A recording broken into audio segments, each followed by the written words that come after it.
Salut à tous, bienvenue. Je suis ce matin en compagnie de Julien Pelé, un fan de livres. C'est normal, en même temps, il est libraire. Donc, restez avec nous. Il va nous conseiller ses livres de la semaine. Et à mon avis, ça va vous plaire. Julien Pelé, bonjour. Bienvenue. Il faut appuyer sur le bouton rouge parce que si... Voilà, bah alors... Bonjour, Parlez bien près du micro. C'est mieux. Bonjour, Cathy. Voilà, là, c'est bon. Comment ça va ? Ça va bien et vous ? Bon, alors est-ce que les livres sont fun ou pas trop ce matin ? Fun, un des deux. Pas trop fun, mais intéressant plutôt. Très intéressant. D'accord. Alors on va commencer avec un livre dont le sujet moi m'a beaucoup interpellé. C'est le livre de Philippe Sand, qui est avocat international spécialisé dans les droits de l'homme et qui a écrit un livre qui s'appelle Retour à Lindbergh. Alors déjà Lindbergh, c'est où, Julien, pour nous éclairer ?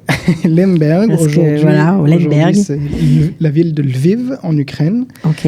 Je vous lirai tout à l'heure un extrait du livre où Philippe Sands explique pourquoi il a choisi le nom de Lemberg alors qu'aujourd'hui la ville s'appelle Lviv.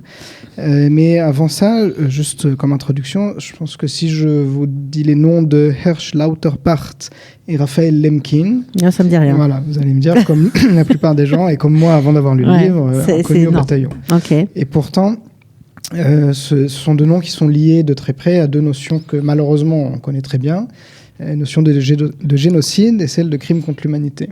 Okay. Alors, c'est pas eux n'ont absolument pas commis de telles atrocités, mais c'est eux qui ont développé les notions juridiques de génocide et de crime contre l'humanité.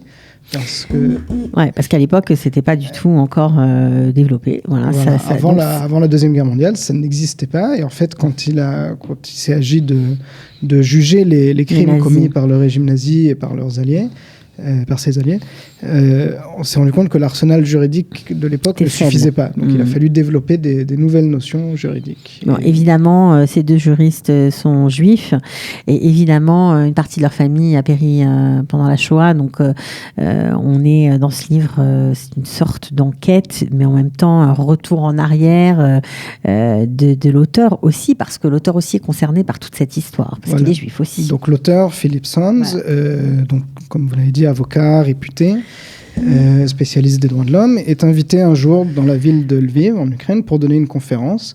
Donc tout est vrai. Tout est vrai. Ouais, c'est important de le préciser, parce que ça donne un charme au livre. Il se rend compte que, alors lui, il a une partie de sa famille qui vient de cette ville, et non seulement ça... Il ne savait pas ? Il ne savait pas... Si, il le savait, mais il n'était pas conscient de l'importance que ça avait dans sa vie. Et surtout, il se rend compte que ces deux juristes, donc Lauterpacht et Lemkin, ont étudié le droit dans cette même ville à quelques années d'intervalle. Et en fait, il se rend compte que son histoire personnelle est liée à l'histoire de ces deux juristes. L'histoire avec un grand H et en fait toute une partie de l'histoire du droit international. Et par rapport au nom de la ville, je trouve très intéressant ce qu'il écrit au tout début. Donc, la ville de Lviv occupe une place importante dans cette histoire. Située à la périphérie orientale de l'Empire austro-hongrois, elle était généralement connue au XIXe siècle sous le nom de Lemberg. Peu de temps après la Première Guerre mondiale, elle fut incorporée à la nouvelle Pologne indépendante et devint Lvov. Occupée par les soviétiques au début de la Seconde Guerre mondiale, on l'appela Lvov. Il y a une différence dans la manière d'écrire, je ne sais pas comment on prononce. Bon, c'est pas grave. Mais les Allemands envahirent la ville de manière inattendue en juillet 1941 et en firent la capitale du district Galitzien au sein du gouvernement général. Lvov redevint Lemberg. Ukrainienne après la victoire de l'armée rouge sur les nazis à l'été de 1944, elle prit le nom communément retenu aujourd'hui de Lviv. Alors... Donc on voit une ville qui change de nom, qui change de pays. Il raconte cette histoire, c'est passionnant. Il choisit d'utiliser le nom Lemberg parce que c'est le nom qui était le nom de la ville au moment où sa famille existait, d'accord. Voilà. Et en fait, il nous raconte, c'est une enquête il y a un secret de famille, il y a plein de choses. C'est passionnant et c'est toute une page de l'histoire du XXe siècle. Donc c'est la petite histoire dans la grande histoire, ou au contraire. Voilà. D'accord, ok. Bon, alors vous l'aurez compris, si vous ne connaissez pas Philippe Sand, allez-y. J'imagine qu'on trouve le livre chez Wyss et Versin. Il est sorti, il a été écrit en anglais, il est sorti en français en 2017 et là, il vient de sortir en édition poche. Donc c'est vraiment à conseiller. D'accord, ok. Bon, ça, c'est le premier livre, c'est celui que j'ai plus ou moins préféré, on va dire.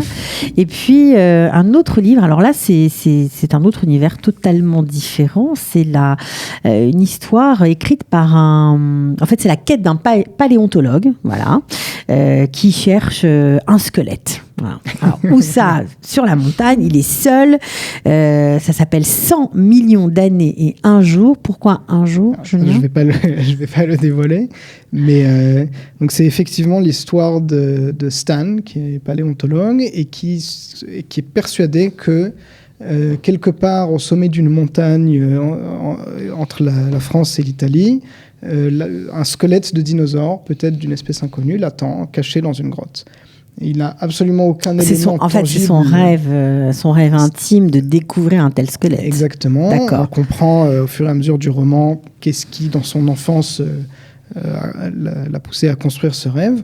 Et en fait, il n'a absolument aucun élément tangible pour étayer cette croyance, ouais. À part le récit un peu fantastique qu'il a entendu, rapporté par une petite fille qu'elle avait entendu d'un vieil homme qui avait un squelette, qui s'était apparemment perdu un jour dans la montagne et qui avait vu ce que lui a appelé un dragon et ce que Stan interprète comme le squelette d'un dinosaure. Bon, alors c'est une histoire un peu particulière de par son propos, certes, mais en plus parce que Jean-Baptiste Andréa est aussi réalisateur, donc il est on va dire habitué à réaliser des films. Je crois qu'il en a réalisé 2. Voilà, en fait, il vient du monde du cinéma.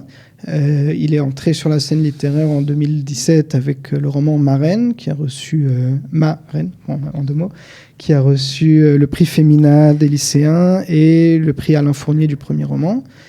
Et en fait, là, pour ce roman, 100 millions d'années et un jour, qui fait partie de la rentrée littéraire, il l'a un peu construit comme un film. Mm-hmm. Et comme un film, il y a une bande originale.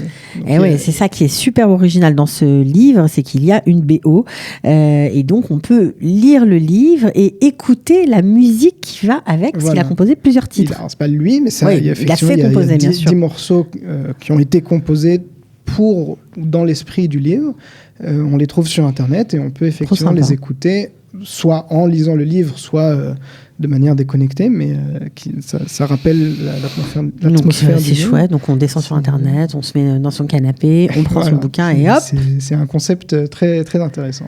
Bon, alors ça s'appelle 100 millions d'années et un jour. Si vous voulez savoir pourquoi un jour, il faut lire le livre de Jean-Baptiste Andréa. Merci pour ces 2 bouquins, Julien. On se retrouve la semaine prochaine ? Oui. Extra, super. À bientôt. À bientôt. Ciao.